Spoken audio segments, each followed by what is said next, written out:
I don't work with these things. And we're live. So here it goes. So here's another episode of the KEW Exchange, where knowledge through experience transforms into wisdom. Today, I do have my friend Sejal Thacker, which I think I got right this time. I think I did. You did it. Okay. You did it. So that's amazing. And we're going to talk about bias. And I don't know if anybody has, if you have not watched her TED Talk, but you need to. You have to. It's a necessity. It will change your opinion on everything in life.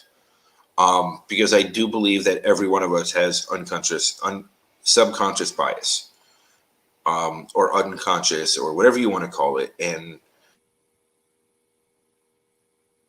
in a hateful way, I don't think that derogatory way. It's just sometimes it's easier for our minds to aggregate people into groups, to understand differences where we stand, cultural differences, all these things. And what I think there's pure intent can get misconstrued, and then people start feeling guilt and remorse towards, when the people that do have hate just keep fueling the hate with more hate. And I think a lot more of us need to understand ourselves better, look at it at a deeper level, and see if we're coming from the wrong place or the right place, and what our intent is behind the thought process. So I'd like you to introduce yourself, because you are an amazing human being. I adore you. Your message is so powerful, and I would never, ever expect to say that about a lawyer. So it baffles me. It just does. Recovering lawyer. Did that make it better? There you go. Yes, actually it does. Well, first of all, Michael, thank you so much for having me here as a guest. You know, it's always wonderful to see you, and I'm a fan of yours as well. So thank you so much for inviting me here to talk a little bit about my story and the topic. I loved your sort of opening and the way you put it. You get it, and I want more people to get it. You know, that's the bottom line, is the whole reason I put myself out there in that vulnerable way in that talk, is to just raise awareness. And what you just said summarized, that's exactly what I want people to get, to understand that it's normal. So just a little bit about myself. I'm an employment lawyer. I practiced. I was a litigator for a period of years. And then after my son was born, I really wanted to change my contributions to what I can add to this world and what I can do in the workplace. And I wanted to help before litigation happened. So I've done a lot of training. And then 3 years ago, I started up my own company called Train Extra, because I really wanted to work with companies to create better workplaces.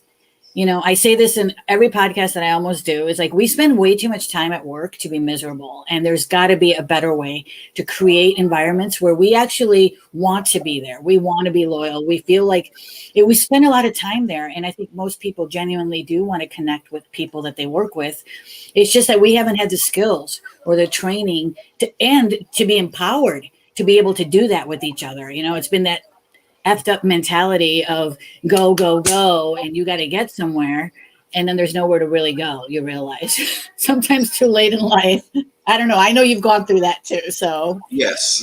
In many ways and many times. And a foosball table, a ping pong table, and sleeping chairs, meditation chairs isn't the answer, right? It's more about the people, the culture, communication, opening those doors, and actually allowing people just to be their authentic selves. Yeah, right? That's it.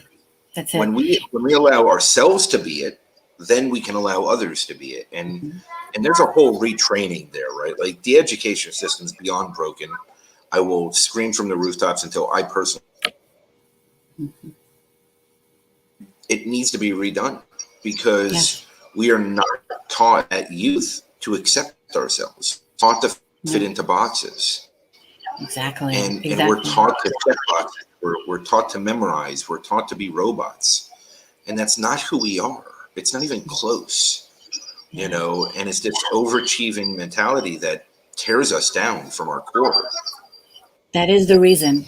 That exactly, that scarcity mentality is the root cause of all of this, you know, and it's been ingrained in us. No matter how good of people we are or we think we are, it is embedded in our DNA, in every structure and every system. So it's not saying you're the reason, you know, none of us are the reason for the broken systems, but we have to do something about them. And that's, you know, when I started doing this work, Michael, and I started training, And then I started training on unconscious bias. It's like these light bulbs started going off inside of me, you know, where I'm like, this is what we need to be telling people and helping people understand that it's not like bias is a bad thing, because people automatically assume that bias, especially this last year, you know, with everything that's gone on, that word bias in itself brings out a negative feeling towards people. You know, right away you're like, nope, I'm not a bad person. I'm not biased. I'm not judgmental. But the bottom line is we all are. It's a fact. It's just how our brain works. And so in my talk, I wanted to just basically help people see that really what we're talking about is the best way for us all to move forward and collectively heal is to understand that we all have our own biases or hidden beliefs. And we just need to figure what those are. They're a part of us. It's not something that we need to get rid of, but it's understanding those tendencies that we have so that we can mitigate the harm that could result to the people that we love and we care about in our life, like our coworkers, people we want to be a part of a team. We end up hurting them because we don't even unintentionally. So intention is not a part of this conversation because it happens unintentionally without you even knowing about it. So you're giving off the wrong messages unintentionally, not intending to harm people, that is harming people. And so when you learn what your own hidden biases are or beliefs are, I'm just going to use the word beliefs going forward because I want people to hear this message. And so I replace the word bias with beliefs. Okay. So I'm just going to say beliefs. So beliefs. So once you understand what your own hidden beliefs are, then you can figure out the strategies that are going to work for you so that you can mitigate the harm that can happen. Right. So that's all it's about. It's not like you're bad and we're going to cancel you and we're going to judge you and we're going to shame you. No, that's not what this is about. That's not going to help. Right. So let's just, I really appreciate you. Let's talk about this a little bit more and give people some tips on how they can understand their own. For me, right, like as I've done this deep work and I've done a ton of it over the last year, like I've really gone into the darkest parts of me and really worked on myself to every level. I've relived most of my traumatic experience, so that's been fun. But what I've learned is, you know, I've had beliefs around certain things in my life, right? And it led me to be triggered more often. It led me to, because of my trauma, be triggered, how I interacted with people, how I ran from people, how I hid from people, how I hid from myself, right? And in the moment, I didn't see these things, right? Now, looking back, hindsight is 20/20. And if you can learn to identify your own patterns, so that you can be self-aware about your life, right? Like me and Annie coined this phrase now where it's hyper-acutely self-aware, because I'm an extremely over-analytical person. I used to destroy myself to shreds, just, you know, going detail by detail. So what I did was just reframe on it to now that I'm living in my core values every single day and every decision I make, I'm hyper-acutely self-aware. Anytime I wobble out of them. Right. So that's how I'm now taking a positive reframe of my own on my analytical mind, over analytical mind. And again, right, like that's even a bias because, you know, there were times I would really be over analytical of other people because I was so about that with myself. And now that I'm coming from this place with this positive reframe, what I'm able to do is help people identify their patterns. I'm able to help people see their, you know, their behaviors, their routines and things that they've gotten themselves into over time. It's so right? true. Yeah. And it's not a negative. There's nothing wrong with being extremely self-aware, right? Because then you can really learn from yourself. Yeah, that's the first step. It's being open to identify our biggest flaws. It's really when we truly embrace ourselves, right? Because when we can embrace our flaws, the rest doesn't matter. Like we all know that we love our strengths. We all know that we lean into them. We all know that we, you know, whatever our characteristic traits are, our personality, our humor, whatever it is, right? Like I'm great at math. I'm great at science. I'm horrible at grammar.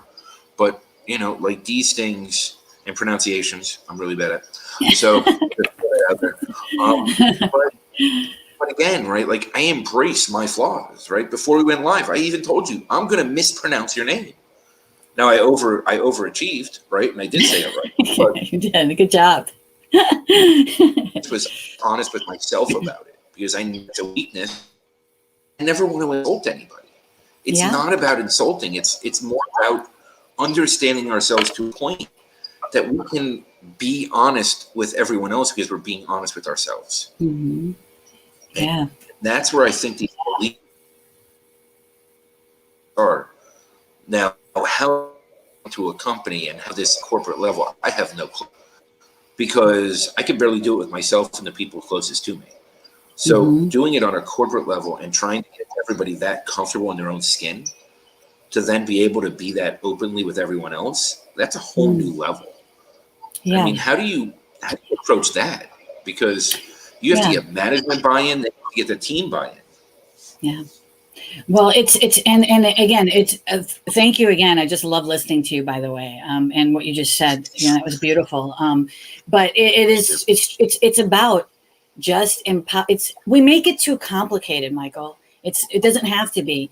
If we can just empower people to do what you just said, that's it. That's all we need to do is just empower people with the skills and the tools so they can start doing their own self-awareness work that you've done and that you help other people do, right? Because the thing to remember is a lot of our preconditioning, the notions that we have, the feelings and emotions, they're based on our own lived experiences, right? What I've gone through in my own life. So I need to deal with all of, just because of human nature and the way that our mind works, everything that I've gone through that's lodged some beliefs in my mind.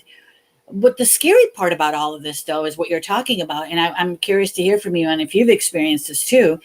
But as you start doing this work, the scary part is that your hidden beliefs are often the exact opposite of what your current beliefs are. And that is, if nothing else, that's the reason why you want to do this work, is that you're on autopilot.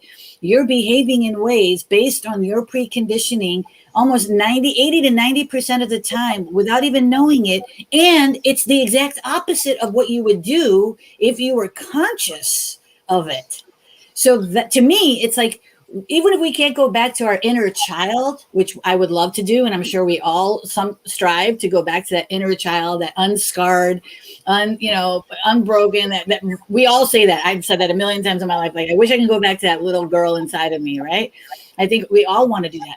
So, but the thing is that journey to go back there is different for all of us, right? And so we all have to just do the work. So the way corporations can do it is, again, make it a safe environment where people can do their own work, right? And as people do their own work, you see that the culture within the organization just changes significantly, right? Because now everyone feels connected to themselves and they're going to feel more connected to everybody else. So it's that butterfly effect thing that happens. The reason I'm looking at my phone right now is because there's an interview with Tim Bailu on impact theory and a psychologist that I want to post in the comments because it talks about subconscious and how much our subconscious controls our daily life. Yeah. And it's so important for people to understand. It's one of the best interviews I've ever heard and best explanations. It was worth the hour of sitting through it, which I'm not really big on doing. I just can't find it right this second, unfortunately. I totally want to check it out. I haven't seen it. It was an amazing interview. Yeah. Maybe it's under videos. I'm not the best at remembering exact details, but I do remember the conversation. I remember the details of the conversation. Here it is right here. Psychologist tools for reprogramming your subconscious mind. To it and understanding, because when I look at my subconscious, it's my trained thoughts and behaviors, right? Habits and behaviors from my whole. So when I used to get away from my core values, it was because I would go into my subconscious and it would just bring me outside of it again. Yeah. Right? Because that was my life habits. Now what I've realized is, and what I've helped others in a loving way, right? Not to try and be, even though sometimes I'm a little blunt, but it's not always to be mean. it's never to be mean, but sometimes it comes across that way. It is. I just put the link in the comments so you'll be able to look back at it. Yeah, I saw it. It's it just brings us out of ourselves, right? Because our mind is trying to conserve calories, right? Because we only intake so many in a day, and we have so many millions and millions of thoughts a day. So it goes straight to what habits and behaviors are, right? And these can be physical, emotional, spiritual, all different types of habits and behaviors that have been programmed over the years of our lives. And until you're self-aware enough to look at this, and until you want to look at this, right, and start identifying what you've been doing, and then you start identifying your true core values, which most people have no idea what that even is. It took a lot of work to get to. True. Then you don't know how you're living outside of them and why you're unhappy. That's true. Because the minute you live in your core values daily, it's very uncomfortable at first. But you reach this point of fulfillment, you reach this point of happiness, you reach this point of personal freedom so quick that you never want to give it up, right? Right. And once you're there, you're able to just be yourself, right? That feeling, yeah. Like I had this old narrative, right? I got thrown out of 2 high schools. I had my GED. I'm not smart enough to be doing this on screen. I'm not smart enough to speak to an employment attorney. I'm not smart enough to, and I had all these things in my head. But meanwhile, at 19 years old, I got my Series 7, right? Which is one of the hardest exams out there. It's not like, but I used to talk down about myself. That was my behavior, my habit. It was, I'm going to put myself down because then I can only overachieve. Right. So instead of what I said to you before we went live, instead of saying, I have trouble pronouncing names, I would have been like, I'm going to butcher your name. So just know I will. And we'll just roll. Right. Yeah. It would have been more of a negative connotation rather than just an honest, genuine one. Yeah. And this is, I think, where we need to look at our beliefs. Right. It's true. Because let me tell you, before I was trapped in Arkansas for 15 months, I would have said everybody there's a redneck and everybody there just sits around on the weekends and fish, hunts, and watch NASCAR. Now, the difference is it's only about 97%. And, but I had those biases, right? And they can be as easy or as deep as I want to go, right? Yeah. I mean, bias in and of itself isn't good or bad. You can have positive bias too, which can also be causing harm. Right. So, for example, if I see someone that looks like my son, you know how I feel about my son. I mean, I love my son to pieces. Like he's the entire center of my universe. Right. So if I see someone, let's say I'm, at a party and I see someone walk in that looks like my son, I'm going to have a positive feeling towards that person. Right. Just automatically because they remind me of my son. There's nothing wrong with that. That makes me a mother. Right. But now you take that same situation and you apply that in a workplace setting, right? Now you're at work and you've got a team of 20 people and one of those people looks like your son. And so without even knowing it, unintentionally, you're doing all these positive things for those. You're taking these little positive actions towards that person. You might smile at them. You might give them a little bit more leeway about doing their work. You might give them the time off request. And you're doing this all unintentionally because subconsciously or unconsciously, they remind you of your son.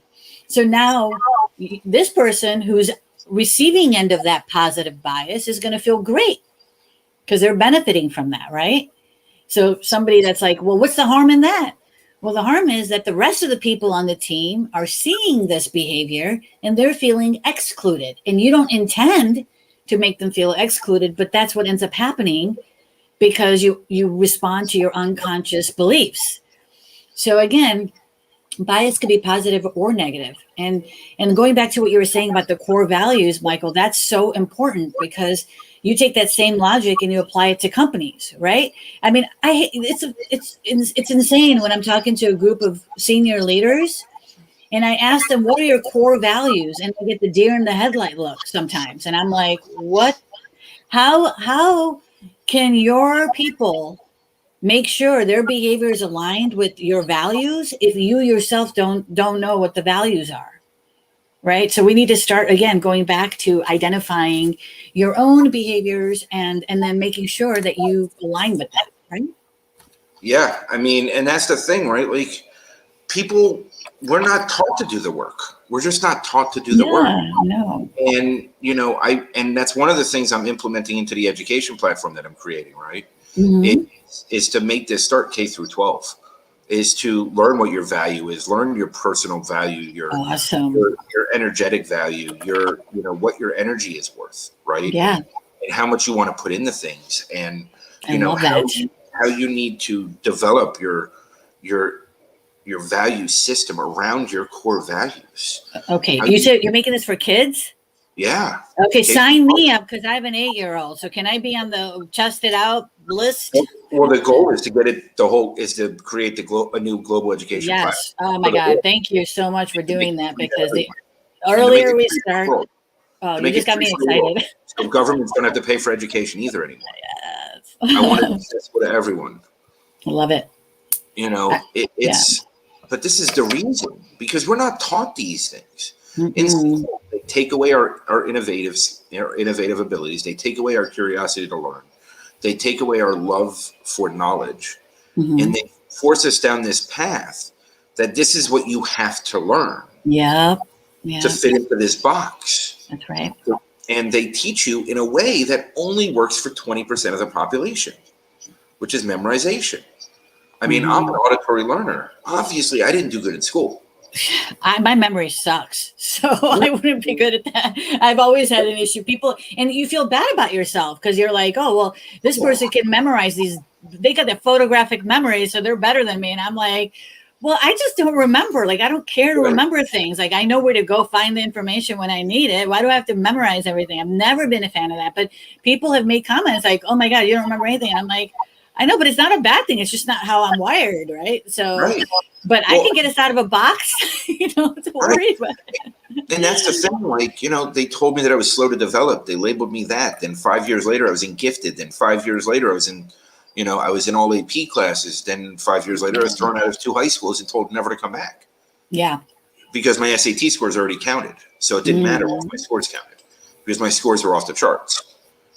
So it's, when I look at this, it really starts in our foundation core, right? Yes. And it starts in youth, that we create these biases, and we're programmed with biases or beliefs. Sorry, you're right. Beliefs. I should word it beliefs instead. Yeah. But we are programmed with beliefs, right? And even it's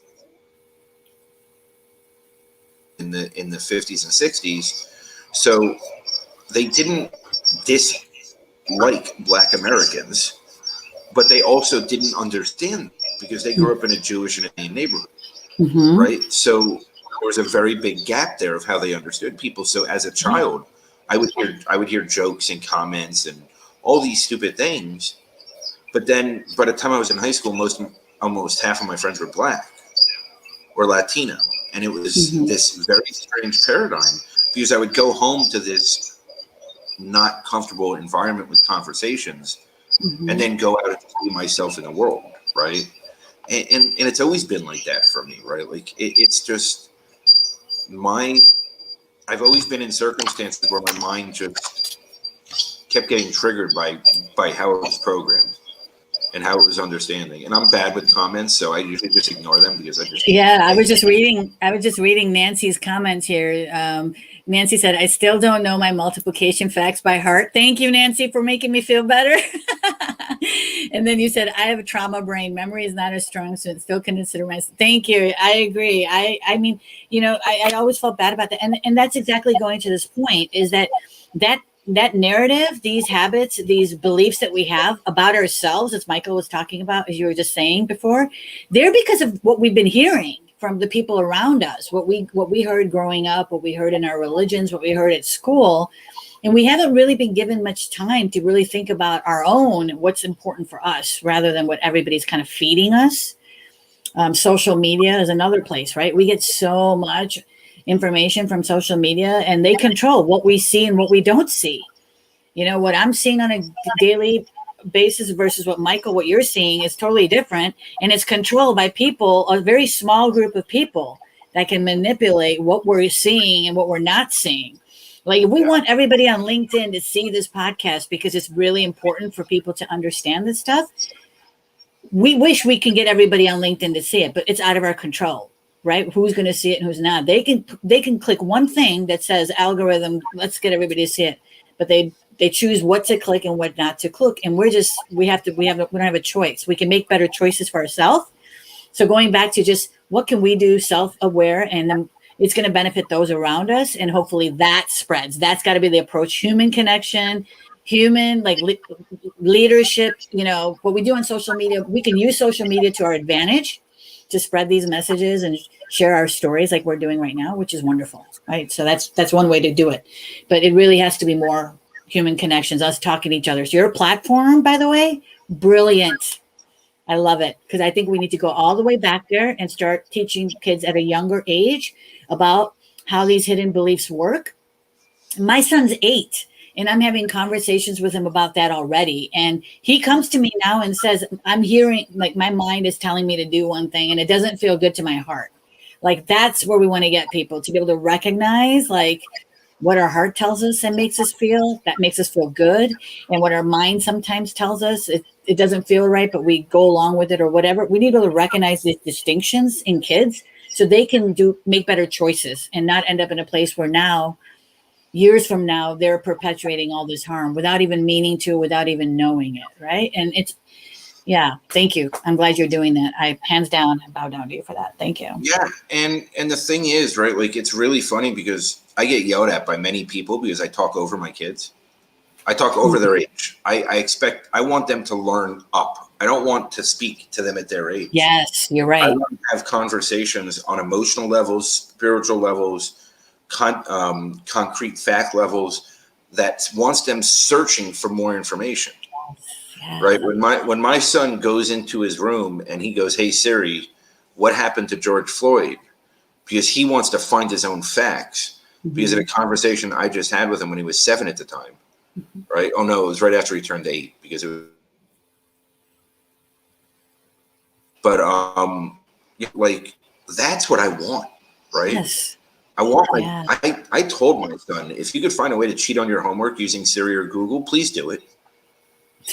Because then you're going to be able to find the answer for anything, right? Yeah. Well, they're wired that way. Yeah. Right. They're wired that way. They're wired. So why are we taking away their natural curiosity, right? Like, and that's like one of the things I talked about in my video was like, I used to ask why all the time. Like, why? That's how kids are. Most kids, when they're younger, they're asking questions. They want to learn things. And if we can guide them, not eliminate it, but guide them so it happens safely in a positive way by exposing them to more and by allowing them the opportunity to do that and to have these conversations like you just described, then we're going to have them be stepping into their zone of power way earlier than some of us are doing now, right? Like, I just literally stepped into my zone, like, fully planted last year. I was kind of working this way, but now I'm there. I know it. I feel it. It's powerful, right? It's beautiful. It's wonderful. Mine was months ago. Mine was, I identified my core values in December and stepped into them in January. Perfect. And I'm going to be 42 in a couple weeks. Like, this is how long it's taken, but you know what? I've got another 40 years left. So I'm okay with that. Like, yes, you are. Good for you. Change the world in 40 years. Right? Cheerleaders. Like, this is it. Like, why are we so worried about age? Why are we so worried about numbers? Yeah. When individual day. And you know what I love about you, Michael, is I connect with you on this level, like, so many ways, is that what we realize once you stepped into your zone and you're very transparent about it, is that there's going to be hard times even after that. There is going to be pain and struggle even after that. So, and you're open about that. And I love that about you, because I think it's important to share that it's not that life, like, anything is going to happen differently that you still can't control. Like, that's going to happen, but you can't control your reactions. But I think it's important to also talk about our struggles after you've stepped into your power, so people can see. I do that. Like, I think it's so important to keep repeating that we are also struggling. Just doesn't mean that just because we stepped into this power, our lives are wonderful and great. There's a lot of good things happening because of that, but the struggle is still there. It's just, it's especially for me, like, I don't feel like it takes me away from my core values as easily. It still sways and I still get pulled, but it's basically like, these are my non-negotiables and that's it. And so I might sway, but I call it like I'm a firmly planted tree now, so I can sway in directions, but like I'm going to come back here. I'm not trying to figure out like what are those non-negotiables for me anymore, you know? So I'm at a point where if I'm not comfortable doing something, I am perfectly happy saying I'm not doing it. yeah. Right? Like I will walk away from something. I will walk away from something I create if it starts moving the wrong direction. Because Totally. I have to live within my core values. I will not do it. I'm not going to do it, right? Because life is hard enough on it. Do you have an example you can share on that? I would love to hear one. There's so many examples. I mean, Just one. like there was over the holidays, there was I did that 12 days in a row going live, You're Never Alone series, which then ended up being 8 days. And one of the hosts that was supposed to host one day for me, I took her aside and said, I said disparaging comments behind your back in a private conversation. But I have to own this before I can go on a live stream with you. And she basically said, screw you, I'm not doing it, deleted me and blocked me immediately. And I was like, that's on you. I own something that nobody would ever call you and tell you in your life. Wow, good for you. I needed that transparency, right? Good for you. That's how I need to live within myself. Yeah. I don't hold back. I mean, there's many times. There's a person in my life that's probably the closest person to me, and I had to own a mistake that I made that I knew there was a 95% chance I was going to lose that person out of my life for good. And I still owned it, and I took that chance. Yeah. And the immediate reaction was, you're out of my life for good. Now that changed over time because nobody's ever been that honest with that person, right? But for me to live into my core values, I need to live that way. I don't hold back. I can't sugarcoat things. I can't pretend things don't exist. It's not who I am. Yeah. Yeah. Make a mistake, I own it.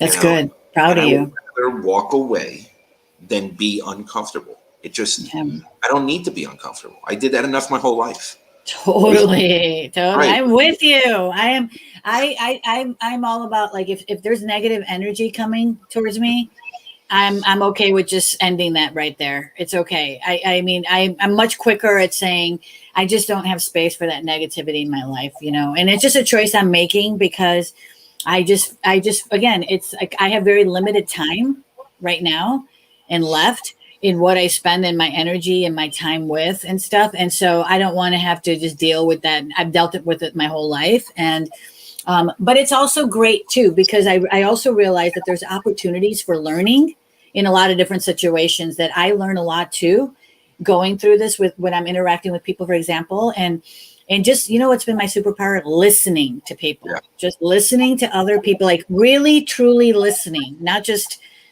being half there or multitasking or whatever. And it takes time to get there. Like I just figured out on Zoom literally a year after we've been on Zoom, I finally figured out like for my brain, like when someone is talking and we've got those 30 or 20 boxes on the screen and that we have that one person talking, nothing that they say registers up here. Because I am super hyper aware of body language and facial that I'm paying attention to all 30 people. So now I put it on speaker view in all of my meetings, and oh my God, that person goes right to the front. Yeah, and I connect with that person, and I hear that what they're saying. But if I've got everybody, I could come out of a meeting and be like, "What the hell did we just talk about?" And it's funny because I'm an auditory learner, right? So everything is auditory for me. So I just need to hear it. I don't even need to look at the screen. So what I do is sometimes I don't like using my computer for anything because I hate my laptop. Yeah. So I'll just put in my AirPod, put my phone down so I don't get distracted. Yeah. And I'll just go sweep. I'll go fold laundry. I'll go do something else. Because what it does is it preoccupies my subconscious so that my subconscious doesn't try and, throw money in my life. And then my mind can truly focus. I mean, it's also partly my ADHD too, but it's a matter, it's knowing how to balance ourselves. You do. And I just, to add to what you just said, I'm like you, because I've actually just this morning before we got on our call, I went through my list of calls for the week. And I emailed 4 people and said, hey, let's just do phone call instead of Zoom. Because when I walk and I pace, I figured this out. Like my brain actually works. Yeah. Like if I'm just standing here, like all of a sudden I don't know what to say. The stuff isn't coming to me. I feel like I'm stuck. But when pacing, my brain is moving and I'm coming up with ideas and I'm more productive. And so I'm like, you know what? Let's just do Zoom for things like this where we absolutely need to be here. But everything else, I'm like, let's not make this the normal. Like that, I don't want to be on every single Zoom call every single day. Like my brain doesn't work. It doesn't work. Right. I can't help it. You know? Well, it's funny. What I do is I just take my phone and pace. I just wander around. Me too. That's what I do too. It's terrible. Don't matter to me. Like I have to be moving. I can't sit still. Like even sitting like here, that, my feet are jumping up and down. I've been moving the whole time. Right. It's not being sedentary doesn't work for me. It slows my mind down. I feel trapped. Yeah. I think is there a theory for what we just talked about? Because I feel like we just came up with something brilliant right now about how we can't be standing still. Yeah, it's I don't know what it is. It's like my energy stops flowing when I sit still. Me too. And then the other part is I don't think it's about negative energy all the time either, right? Like I don't think it's if something's negative I walk away, because it's not always about negative. Right. But if it's something that is blocking me from my next step, I will walk away also. Yeah. That's even bigger to me than negative, because negative I can help counteract and help that person. Yeah. But for themselves, not for me. But I don't look at it like negative as like I feel like the way that like I talk about my energy is like I'm feeling positive or negative. It's not necessarily negative, meaning they have an opinion that's opposite than mine. That I can handle. I deal with that all day long. I'm an attorney. Come on, and I train people. I deal with resistance. That's not what I mean. I just mean like positive or negative, meaning how it's going to impact me, like in the sense of like towards my core values, right? So I train classes where I get resistance on diversity, inclusion, on by all these things. So I have to, that's a part of what I do. But I just mean in the sense of like, now it's putting me into that uncomfortable zone with where I'm at. That's what I mean. Negative towards being uncomfortable. Let's call it that. We'll call it comfortable and uncomfortable as a scale, not positive, negative. It's comfortable, uncomfortable. So it's pulling me towards that uncomfortable state. So if I feel like if I'm in the middle and I start feeling that, I can go with it for a while. But then when it starts getting too much, where I'm like, now I'm really uncomfortable, no. So for example, I did a collaboration with a group of people that I truly care about and I still love to this day. But at some point it became, I felt like there was some sort of, you don't really know me situation, but like we're stepping on toes, kind of like that conversation started to happen. And I'm like, that's not what we're about. We are truly just collaborating. It's not about stepping on anybody's toes. It's a collaboration. So it started making me feel uncomfortable. And I just removed myself from the collaboration.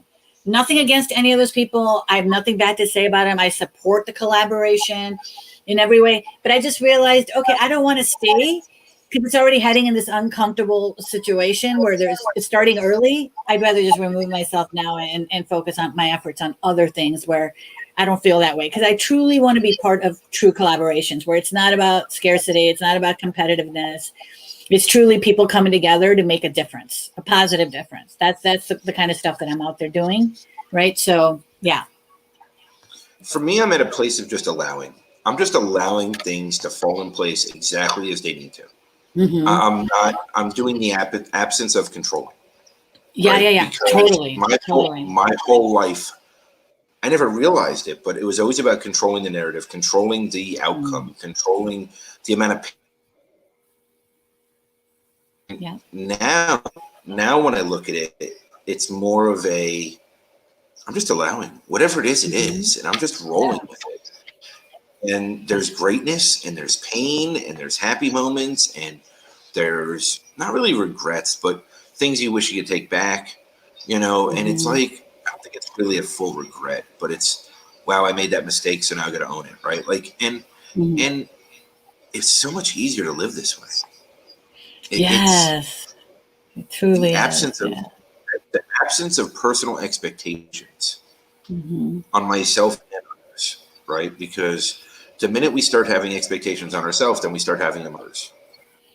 And I'm at a point now where I'm trying not to expect anything from myself either. And I have faith and the understanding that I'm going to do the next right thing at all times.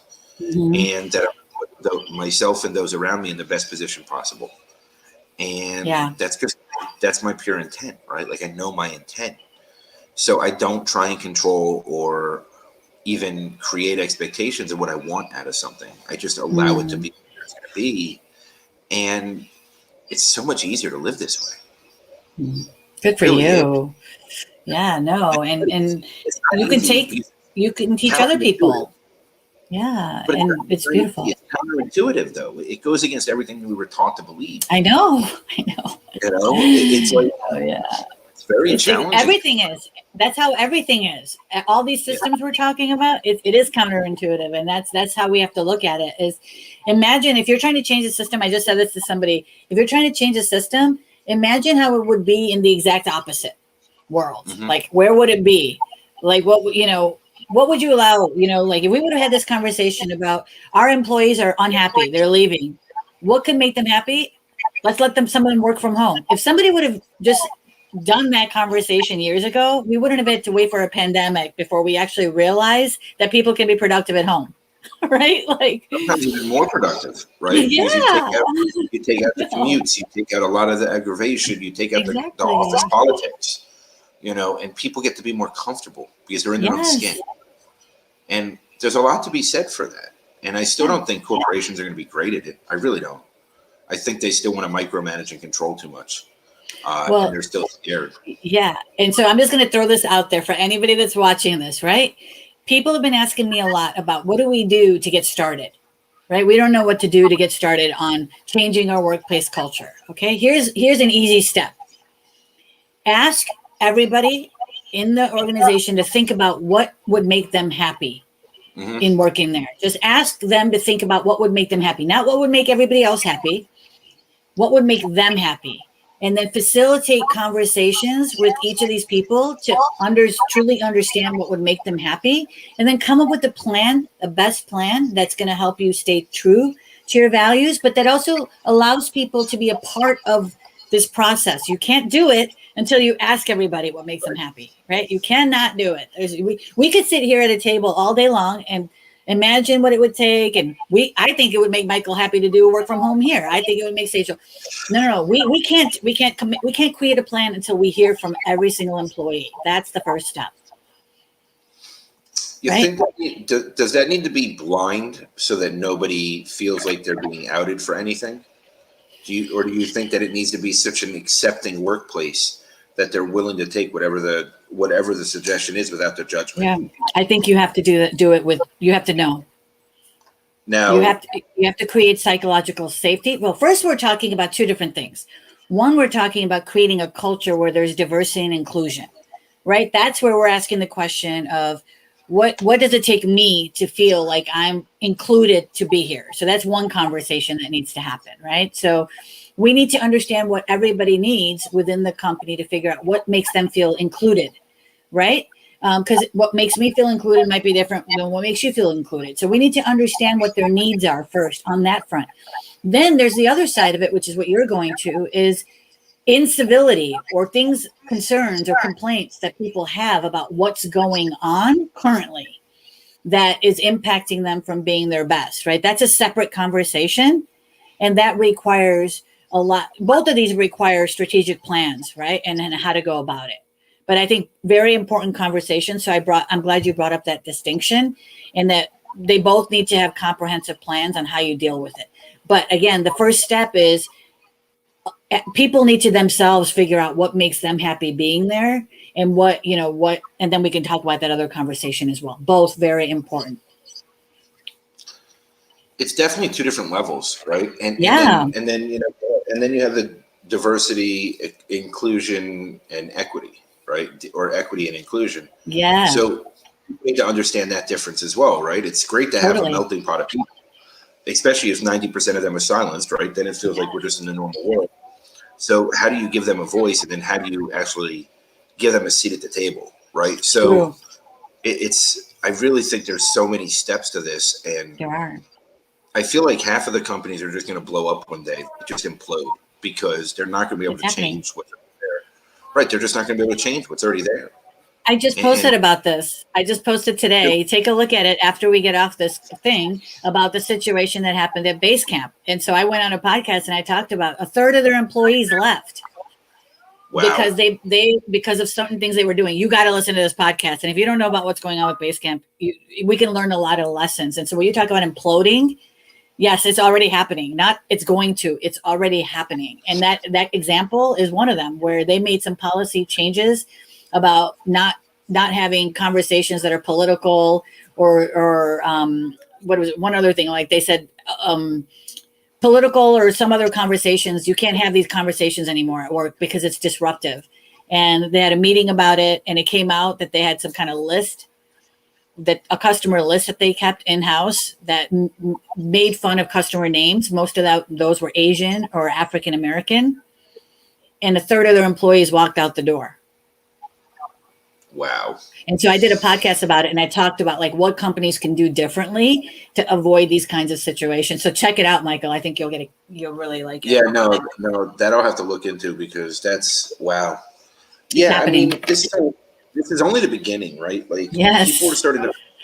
people are starting to understand their own power, right? Look at Google. Look at what happened with Google, right? I mean, it's happening in a big way because people are understanding that they can get on social media and talk about these situations, and people are watching what's going on now. Well, I mean, I guess part of the issue is, how do you speak out against the social media companies when they're the ones that control what goes out in social media? That's a whole different question. I know. Right. I hate that one. You go to mainstream media that nobody watches? We need to regulate it. We need to regulate social media. And that's what there's a lot of people working on that already. But I hate that. I don't like that we're being manipulated, by these social media companies. And you and I can talk about that on a whole different episode with my own experience that I've had, and how I went about it. But wow. Yeah. Yeah, it's like it's interesting because when you're channeling news and you're channeling opinions, it's very dangerous when you have full autonomy, right? So you can pick and choose who says what and when. Mm-hmm. Mm-hmm. And then you can just start saying, now, look, I can't stand Trump. And I'm truly an independent. I don't like either party. They're both scum of the earth. They're both destroying this country completely. So I do not like either party, but I can't stand Trump. But why shouldn't he be able to be on Facebook or be on Twitter? Or that's his choice. Like, you're either open to public or you're not open to public. And if you're going to start excluding people, then what does that mean? Like, where are your limits? Have you seen Social Dilemma? No. Oh my, okay. You got to add that movie to your list. After I watched, it's a documentary about like all these social medias. You have to watch it. After I watched that movie, I got off of Facebook, Instagram, and Twitter. Like, I'm only on LinkedIn after I watched that documentary. So that's all I'm going to say, because I don't want to ruin it for you.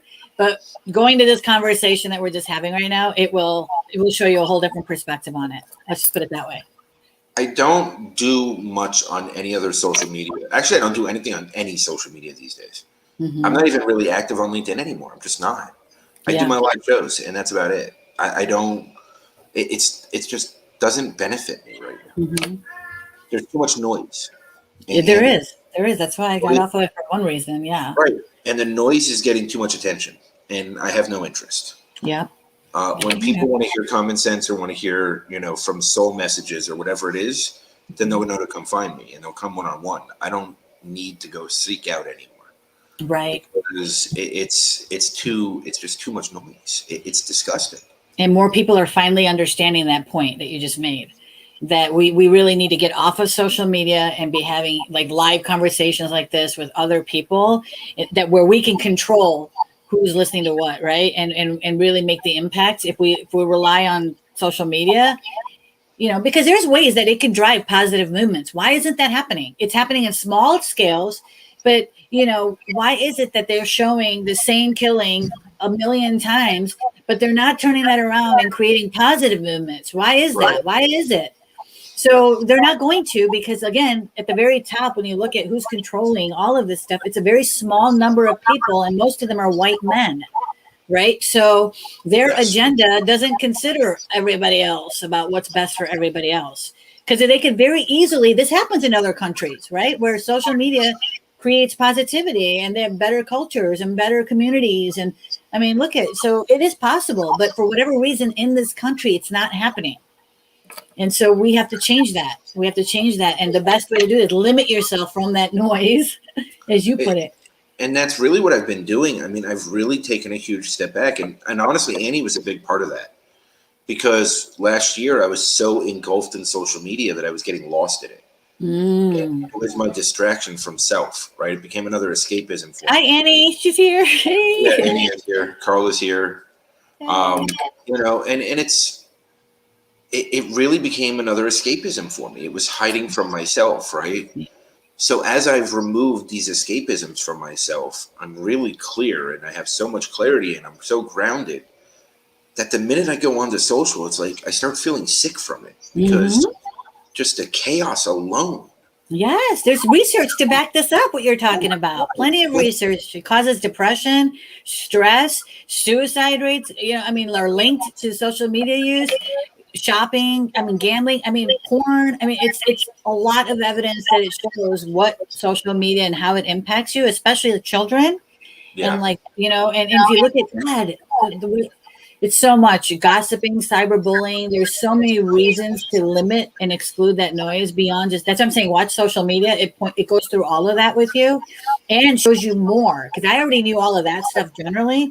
Right. But then when you hear from the people that actually designed these products and what they did, it's unreal. And then another movie to add to your list too is called Coded Bias, about how artificial AI is biased and how it creates all these disparate outcomes for people of color, transgender, marginalized groups, because the AI, garbage in, garbage out, right? You put biased AI in, and then you create systems around it. So that goes into that whole piece. It's just phenomenal. Coded bias and social dilemma. Yeah. So Senior Posada is still here. Nancy was here, is here. I'm not sure, depending on her schedule. Dorothy was here.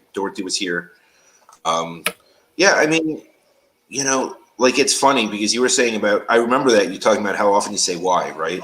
So my 3-year-old right now is my biggest teacher.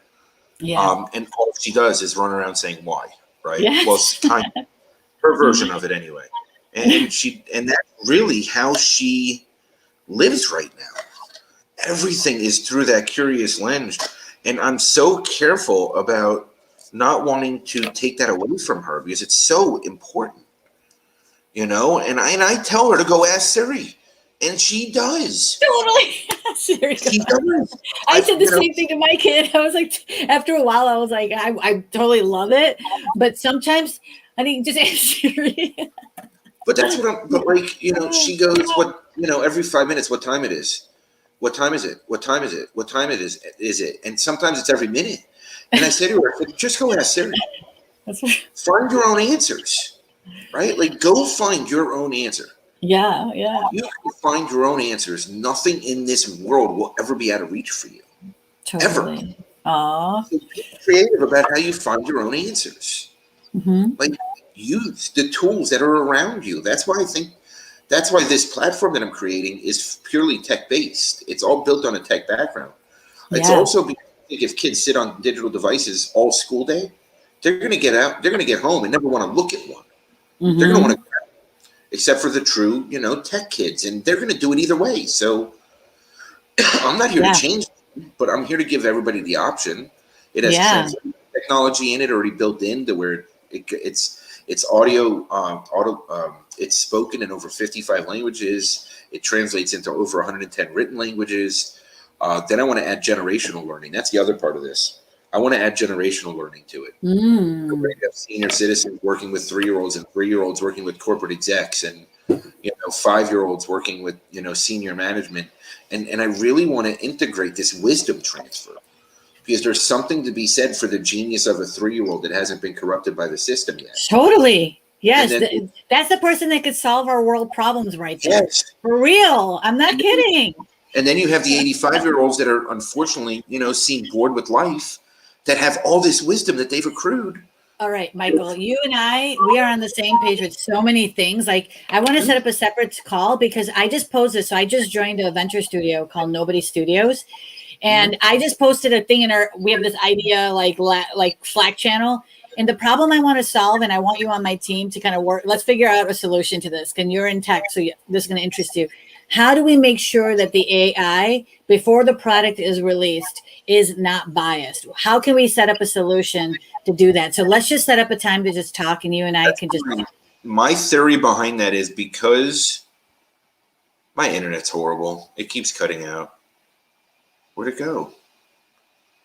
Computer. I think the AI killed me. The AI didn't want to hear my answer. Hello. Hello. Hello. What is my computer doing? I think I'm frozen.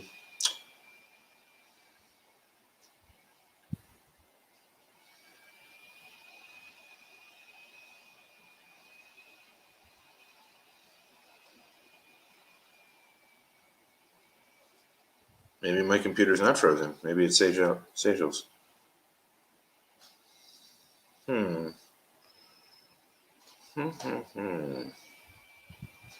don't know. Oh, all right. All right. So I'm going to bring you back in real quick. Okay, and we're cool. going to say bye. Sorry, my computer died, so I'm back now. I'm on my phone. There you go. Now you're like me, pacing around on the phone. See, it does work. Better. Thank you. This is perfect. Can we do this whole thing all over again? I'm telling you, like, it's great. So the reason I look at AI and I think that it takes marginalized groups and continues that in perpetuity is because it's taking current stats. Yeah.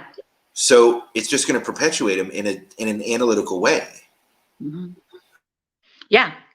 Yes, exactly. You got to watch. Okay, before we set up our next call, I want you to watch both of those. I want you to watch both of those movies, but specifically Coded Eye, because I want to come up with some way. There's no regulation of how that happens. And obviously, as our conversation demonstrated, you and I are both passionate about tech and making sure it results in better outcomes for people. And so let's talk about how we can do that. Like I've already thrown it out at Nobody Studios. So maybe you and I can just brainstorm some ideas and I can get the venture studio to come on board and we can make this happen because it literally needs to be addressed. People are making new technology all the time with all of these disparate outcomes. Like we need to stop this problem before it gets out of control. It's already out of control. And they're doing it in healthcare, which is even worse, right? Because with the aging population. So we're just going to be killing people rapidly. We're good. We're going to knock out the population. Legal, the police system, the criminal justice system. It's in every system that uses technology. Education. Well, they didn't explain it to you. That's how they're going to solve the Social Security issue. They're just going to kill the elderly. They're just going to wipe them out. That's it. Like everybody goes out to farm at a certain age. It's like when your puppy dies and your mom says, "Well, we sent him to the farm." Well, that's what we're going to do. That's it. Bye bye. Everybody goes off to the farm, and we'll go into the Hunger Games. We'll move into Hunger Games real quick. Yeah. Well, we can do better. We can do better. And I think as more of us have these conversations like the one you and I just had, and we educate other people, and I throw this out to everybody that's listening to this podcast, like I seriously want to solve that problem. So let's figure out a solution. And so contact Michael and me and let's talk about that. That's huge. That's huge. Let's do it. All right. I'm going to end the live and we'll go from there because we're still going somehow. We're still going somehow.